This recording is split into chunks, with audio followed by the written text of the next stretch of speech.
سلطان محمود غزنوی اور ایاز۔ سلطان محمود غزنوی کے پاس کوئی شخص ککڑی لے کر حاضر ہوا۔ سلطان نے ککڑی قبول کی اور پیش کرنے والے کو انعام دیا، پھر اپنے ہاتھ سے ککڑی کی ایک پھانک کاٹ کر ایاز کو دی۔ ایاز مزے لے لے کر وہ تمام کی تمام پھانک کھا گیا۔ پھر سلطان نے دوسری پھانک کاٹی اور وہ خود کھانے لگے۔ وہ اتنی کڑوی تھی کہ زبان پر رکھنا مشکل تھا۔ سلطان نے حیرت سے ایاز کی طرف دیکھا اور کہا، ایاز، اتنی کڑوی تو کیسے کھا گیا کہ تیرے چہرے پر ناگواری کے ذرہ بھر اثرات نمودار نہ ہوئے؟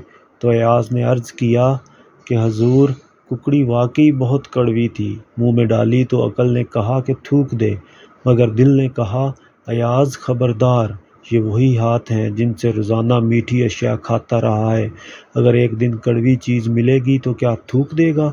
اس لیے کھا گیا۔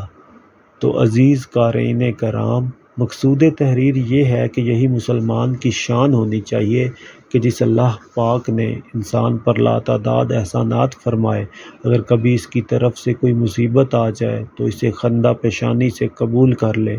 یہ پیغام صدقہ جاریہ کے لیے شیئر ضرور کریں۔ شکریہ۔ اگر آپ کو یہ کہانی اچھی لگی ہو، سبق آموز، تو آپ اس چینل کو سبسکرائب کیجئے گا، میری ویڈیو کو لائک کیجئے گا اور دوسرے دوستوں کے ساتھ شیئر ضرور کیجئے گا تاکہ اچھی بات ہر کسی تک پھیلے۔ جزاک اللہ۔